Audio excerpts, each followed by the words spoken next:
I swear by Almighty God that the evidence I shall give shall be the truth, the whole truth, and nothing but the truth.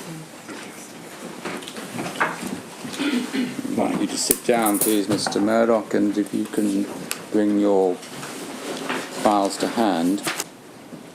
I wanted to avoid really becoming a lightning rod. Some people were trying to conflate issues that had happened in the past at News International with relevance to my role as chairman of BSKYB, and I thought it was better to not provide a distraction for the board of BSKYB and to resign my role as non-executive chairman.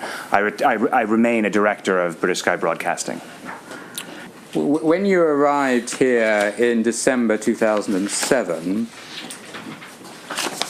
did you find an open management culture in News International? I wanted to have, a tight management team that met regularly and that shared regular information about the business, and we instituted regular executive meetings. And I think the new part of it that I started when I was there was really to include in those meetings some of the editors, so that issues around the newspapers and the titles themselves, programs, promotions, marketing, etc., could be discussed in the open amongst everyone. And we had monthly, what we called title meetings, in addition to the executive, more commercial meetings where we met regularly.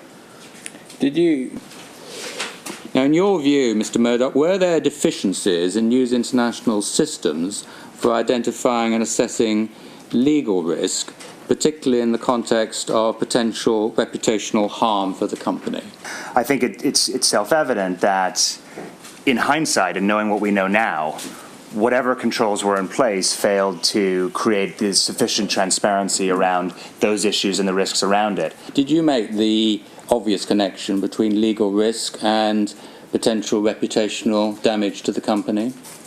I think corporate reputation is something that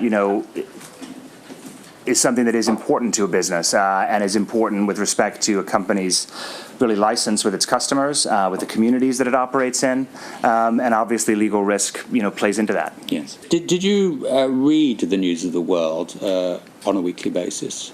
I wouldn't say I read all of it, but I read it from time to time. Did you read The Sun? I'm not saying every day, but perhaps most days. I tried to familiarize myself with what was in it. And the question was, did you see any risks associated with those aspects of the News of the World brand? At the time, I don't know, I can't recall discussing those risks, but I do recall, again, receiving assurances around journalistic ethics, around the code of practice, on a number of occasions.